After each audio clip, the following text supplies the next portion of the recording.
udara. Nah, udara di sini apa ya, kayak udara bebas lah ya.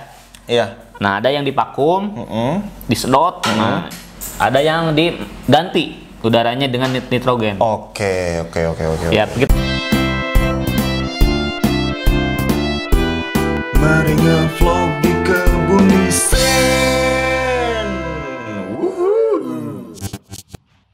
Assalamualaikum warahmatullahi wabarakatuh. Selamat datang di vlognya Kebun Sen. Oke, seperti biasa kali ini kita mau ngasih tip ataupun inspirasi bisnis yang tentu aja ini bisa berguna nih buat teman-teman yang sedang berbisnis maupun baru mau memulai bisnis. Iya, betul sekali. Tapi sebelumnya aku mau ngejelasin dulu nih, barangkali ada yang nggak tahu ini tuh channel apa sih ya. Nah, jadi channel ini tuh merupakan bagian dari studio desain grafis yang kita itu sering membahas soal Tips bisnis, tips marketing, produk, tips desain, pokoknya segala hal tentang bisnis kita bikinkan konten di sini. Iya, dan karena kita itu studio desain, tentu aja kita jualan desain ya. Ya, kita jualan logo, jualan desain kemasan, iklan, dan desain-desain lainnya yang membantu bisnis teman-teman. Iya, jadi buat teman-teman yang pengen order Ya. tadi ya, logo, desainnya ya gitu. Ya, selain itu kita juga ngebantuin perizinan. Ada NIB, terus membantu juga pendaftaran merek. Nah, itu kalian bisa order ke sini atau bisa sekalian nih order logo dan langsung didaftarkan ke DJKI misalnya mereknya, bisa juga. Karena biasanya yang daftar-daftar kayak gitu itu lumayan rumit gitu ya, lumayan agak ruwet gitu. Nah, kadang-kadang pelaku usaha itu nggak mau pusing, pengen langsung logonya didaftarkan hak ciptanya misalkan kayak bisa gitu juga. ya. Langsung hubungi nomor WA yang ada di bawah video ya, yang ada di kolom deskripsi. Iya, kayak gitu. Oke nih Jis, ada informasi ataupun pembahasan apa nih terkait hari ini? Ya, kemarin kita diundang seminar ke Bekasi di Unisma ya, bersama Dinas Koperasi UMKM Bekasi. Iya. Nah, sebagian materinya akan dibuatkan konten di sini, dibocorkan ya. Rangkumannya lah ya, dipadatkan gitu ya. Ya, ada dua topik. Pertama tentang desain kemasan yang bisa meningkatkan sales, tapi itu nggak dibahas. Yang kedua tentang tips memperpanjang kadaluarsa. Cara memperpanjang kadaluarsa gitu ya. Nah, biar enak ngejelasinnya kita menggunakan bantuan monitor aja komputer ya. Langsung aja ke komputer biar lebih enak lah menjelaskannya. Nah, kadaluarsa itu ada triknya sebenarnya. Jadi selain kita tahu kapan itu kadaluarsanya, kita juga punya trik untuk memperpanjang si kadaluarsa tersebut. Oke. Nah, sebelumnya kita ini dulu ya, definisi kadaluarsa itu seperti apa sih gitu. Biar paham dulu ya, kadaluarsa itu apa sih gitu. Ya, yang pertama itu perubahan mekanis. Perubahan mekanis itu lebih ke fisik ya. Ya, contohnya dari tadinya kriuk jadi melampem. Ya, ada perubahan warna. Ya, perubahan warna gitu ya. Kemudian kayak perubahan-perubahan yang terkait fisik lah gitu ya. Ya, yang kita tuh bisa lihat gitu ya. Ya, bisa lihat kok ini kok bentuknya jadi beda. Tadinya mungkin gambar kaki misalkan jadi meleleh kayak gitu-gitu. Nah, itu termasuk perubahan mekanis gitu. Nah, kalau teman-teman menemukan hal tersebut berarti ada kemungkinan si produknya udah kadaluarsa. Iya, betul. Nah, yang kedua itu timbul reaksi kimia. Nah, reaksi kimia ini contohnya kayak misalkan ada lendir. Ya, tiba-tiba mungkin apa ya? Mengik gitu ya.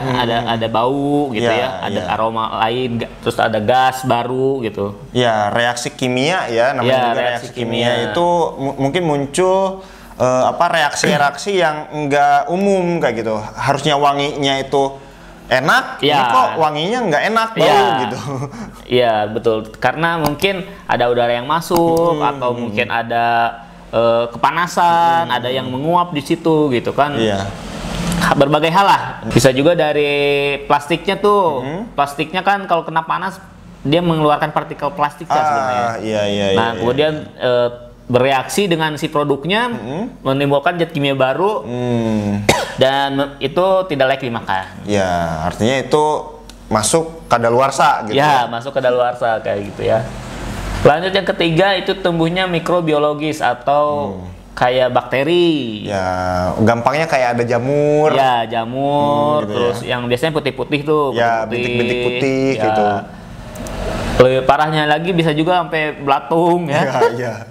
Itu ekstrim sih. Ya, belatung kayak gitu, mikrobiologis. Pokoknya kalau misalkan teman-teman menemukan ada jamur atau ada ulat atau apa, itu kemungkinan wah udah ini ya, kadaluarsa. Udah kadaluarsa. Cara memperpanjang adalah dengan menghentikan penyebab-penyebab kadaluarsa ini. Iya, betul. Gitu. Apa namanya ibaratnya ya, memperlambat proses ini gitu. Iya. Suatu produk kan kadaluarsa secara alami ya. Iya, nah, iya. bisa diperlambat dengan zat kimia yang bahan pengawet. Itu Iya. bisa. Nah, ada juga yang tidak alami si prosesnya nih. Contoh kayak tadi, kemasannya kebuka, bahan kemasannya. Nah, itu bisa kita usahakan artinya. Sesuatu yang apa ya? Ada yang natural, terus ada yang bisa kita setting kayak gitu ya. Ada yang bisa kita atur lah gitu ya. Nah, ini beberapa contoh penyebab kadaluarsa yang bisa kita antisipasi. Nah, cara memperpanjang kadaluarsa gimana? Nah, pertama adalah mengurangi minyak, bukan artian sisa minyak yang hasil goreng di makanan tuh. Ada jenis makanan yang minyaknya itu justru harus dikeringkan ya? Ya, harus dikeringkan. Itu benar-benar kering. Ada yang pakai kapas, jadi alasnya ya. Yeah. Nah, yang terbaik sih pakai spinner. Spinner itu kayak alat pemutar. Ya, alat pemutar kayak mesin cuci pengering nih. Iya, kayak mesin cuci pengering, betul. Dia muter, tiba-tiba minyaknya udah pada keluar. Ya, kayak mesin cuci bener, spinner pengering gitu ya. Cucian basah dimasukkan, dia muter kenceng, airnya kan pada apa ya? Pada mencerat gitu ya, sehingga si bajunya jadi kering kayak gitu. Nah, itu berlaku dengan sama makanan-makanan yang berminyak, kadar minyaknya tinggi gitu ya. Iya. Nah, yang saya baca nih, kalau misalkan minyak tuh yang nempel-nempel di plastik, nah itu yang bikin bau tengik. Oh. Iya. Iya. Nah, tips yang kedua adalah menghilangkan udara. Nah, udara di sini apa ya, kayak udara bebas lah ya. Iya. Nah, ada yang divakum, disedot. Nah, ada yang diganti udaranya dengan nitrogen. Oke. Ya, kita pernah bahas juga ya. Itu yang tentang nitrogen ya, di videonya sendiri ada. Nah, udara ini biasanya kenapa harus dihilangkan? Karena biasanya terkontaminasi. Kalau udara bebas itu nggak pure apa ya, nggak murni lah ya. Ya, suka ada bakteri-bakteri kecil yang melayang di udara gitu kayak ya. gitu. Terus oksigen itu gampang banget bereaksi secara kimia. Nah, itu penyebab kenapa harus menghilangkan udaranya gitu. Bisa dihilangkan, bisa juga diganti dengan nitrogen. Ya, yang kayak gini mah kayak anak SD, anak SMP suka bikin percobaan tuh. Misalkan ada makanan yang ditutup, udaranya dihilangkan, sama yang udaranya ada. Itu cepat membusuk yang mana gitu. Ya, pernah juga itu. Kelas SD ya, eksperimen SD ya, di toples biasanya. Iya, biasanya di toples kayak gitu. Nah, yang ketiga itu proses segelnya kurang rapi. Nah, ini. Nah, biasanya dia udah kelihatannya udah tersegel ya, udah terpress gitu ya. Cuman kadang ada celah-celah kecil kayak gitu. Iya benar. Ada pori-pori di yang lubang-lubang kecil yang ternyata nggak terperhatikan ya. Ya, dan itu ketika misalkan dikirim pakai paket, kemudian jadi memperbesar, kebanting-banting jadi besar gitu. Iya. Dan akhirnya jadinya merusak si isi penyaring itu sendiri. Iya. Jadi basi lah ibaratnya gitu ya. Iya. Nah, yang keempat itu jaga kebersihan tempat. Karena ternyata pernah nggak gini nih, kita kalau misalnya ngambil apa ya, makanan untuk dibagi-bagi gitu ya, atau mau dimakan ulang, itu nggak boleh makan langsung ke sumbernya gitu. Contoh roti. Ada roti. Ya. Besok mau dimakan lagi. Nah, biar awet, itu kita jangan makan gini langsung. Harus disobek baru dimakan. Iya. Karena mulut kita mengandung bakteri kan. Kalau nempel di sini itu basinya cepat. Nah, benar. jadi si bakteri ini memang pengaruhnya itu cepat untuk merusak si produk ya. Iya. Makanya harus jaga kebersihan tempat. Dari misalkan bahan baku nih, ditaruhnya disimpannya di mana, bersih nggak tempatnya. Iya. Terus bahan-bahannya, terus alat-alat penggorengannya. Iya. Ya, khawatirnya ada lalat atau apa gitu ya, yang ada lalat, ada debu kayak itu, betul. Iya, biasanya kan sampai lampu aja ditutupin tuh di film-film ya, di film Billionaire itu ya. Iya. Harus ditutup katanya. Kayak gitu. Jadi kebersihan tempat memang diperhatikan. Betul. Nah, lanjut ada kebersihan SDM. Nah, kebersihan SDM ini biasanya ngomong muncrat gitu ya. Bakterinya langsung masuk ke produk. Iya. Ini apa namanya? Produk-produk perindapan gitu. Makanya kenapa kita suka lihat kalau ada yang bikin produk-produk di pabrik itu ya, pabrikan udah pakai masker. Ya. Karena khawatirnya hembusan nafasnya itu ada bakterinya atau mulutnya itu lagi ngobrol sama temennya keluar apa? Ya ada bakteri kan manusia itu mengandung bakteri gitu ya. Ada bakteri baik, ada bakteri buruk. Tapi ketika ke makanan, tersentuh dengan makanan, dia akan bereaksi gitu. Nah, itu pakai sarung tangan. Terus kadang ada juga yang pakai sampai penutup kepala. Nah, biar gak ada rambut suka jatuh kan. Masakan biasa tuh makan ada rambutnya, kadang ada juga gitu ya. Jangan sama kayak teman-teman Perindavan deh yang kalau masukin tangan tuh buat ngulek-ngulek gitu ya. Oke, terus lanjut ada juga di bahan kemasannya apa nih? Nah, kalau ini sedikit tricky, maksudnya penuh strategi ini. Iya. Ada pembahasan khusus untuk bahan kemasan ini.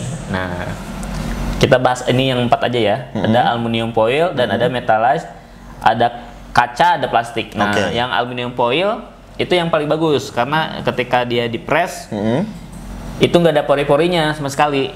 Nah, terus di plastiknya juga di aluminium foilnya juga itu rapat gitu. Iya, padat ya. Dia padat ya. Nah, beda dengan plastik katanya. Si kadang sukro kayak Garuda, kita kan biasanya plastik ya, bening ya. Nah, itu walaupun kita udah di press, tetap itu ada pori-porinya katanya. Iya. Jadi nggak bisa menahan lama lah. Iya, meskipun ukurannya puluhan mikro, kecil banget ya, tapi itu sangat berpengaruh tetap gitu. Iya gitu. Nomor 1 aluminium foil. Ini bahkan dipakai obat-obatan itu aluminium foil. Ya. Itu saking bagusnya nih bahan ini gitu. Yang keduanya ada metallized. Ini kedua dari aluminium foil. Gitu. Jadi 2 bahan ini tuh bisa memperpanjang masa kadaluarsa ya? Ya, betul. Bahkan ini dipakai di obat-obatan ya. Obat-obatan itu kemasannya pakai aluminium foil karena saking bagusnya gitu. Nah, ini yang pertama, ini yang kedua. Cuman yang pertama ini aluminium foil harganya cukup mahal kalau full aluminium foil. Nah, yang kedua ini agak lebih murah gitu. Yang metallized ya? Metallized. Nah, ada juga yang campuran. Paper aluminium foil dicampur paper misalkan. Ada juga paper metallized dicampur paper, dicampur kertas nih. Depannya mungkin kertas atau gimana atau belakangnya ya. Terus ada juga yang campuran keduanya nih. Sampingnya aluminium foil, bawahnya metallized. Kadang suka nemu kayak gitu. Suka ada yang kayak gitu ya, ya. Kadang ada yang campuran keduanya. Nah, ada juga yang triknya adalah ya produknya harus laku sebelum kadaluarsa gitu. Jadi walaupun misalkan pakai plastik yang ada pori-porinya, tapi kalau lakunya cepat ya nggak masalah gitu. Jadi bisa dimakan bisa habis produknya sebelum kadaluarsa. Itu tidak merugikan pebisnis. Betul. Lanjut, ini ada plastik, ada kaca. Nah, plastik kayak tadi, plastik kalau dipanasin tuh rentan ini ya, rentan mengeluarkan kimia-kimia zat kimia. Terus juga kayak tadi pori-porinya ya, masih ada pori-porinya walaupun kecil. Kalau kaca dia bagus untuk minuman ya. Gitu. Ya, cuman ya tadi kendalanya pasti harga kaca lebih mahal ya. Nah, gitu. Ada juga teman-teman yang berpikir pakai zat pengawet. Nah, itu. Kalau zat pengawetnya layak dimakan sih mungkin nggak masalah ya. Nah, kadang ada yang pakai zat kayak formalin. Yang jelas itu merugikan konsumen ya, itu sangat berbahaya. Itu merusak kesehatan konsumen. Nah, itu masuknya ke kejahatan sih, karena kita kan nggak mau ya ngerusak yang tadinya makan itu pengen enak sehat gitu ya, tiba-tiba enak, cepat mati deh gitu ya, nggak sehat gitu. Jadi nggak kerasa, tapi tahu-tahu di beberapa tahun kemudian, nah itu menyebabkan berbagai penyakit ya. Betul. Nah ini ada beberapa contoh produk yang udah terkenal, nih, yang awetnya lumayan. Nah, tapi dia ternyata nggak pakai bahan pengawet. Nih, tuh. Ini tanpa bahan pengawet ya? Tanpa bahan susu ultra. Nah, nah ini pakai aluminium foil ini dalamnya. Tapi luarnya kertas gitu. Iya. Kayak gitu. Bentuknya kotak. Terus ada lagi ini coklat juga nih, bisa 10 bulan. Nah ini pakai aluminium foil juga ini sama. Nah terus ini kalau ini metalize nih, dia lebih dari 6 bulan Citato ya. Terus udah itu aja 3 contohnya. Nah ini berarti teknik packaging dan bahan packagingnya ya? Ya. Jadi memang harus pressnya harus bagus, terus bahan yang dipilih juga harus sesuai. Selain itu marketing juga berhubungan gitu.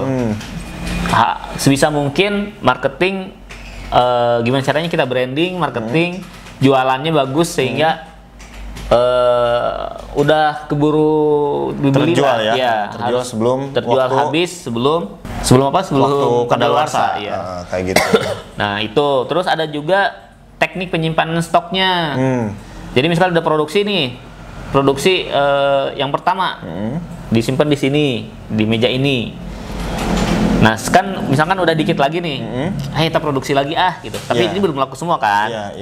Nanti kalau udah jadi, jangan langsung ditumbuk ke atas. Nah yang ini harusnya yang paling atas nih, karena harus yang laku duluan gitu. Iya, benar.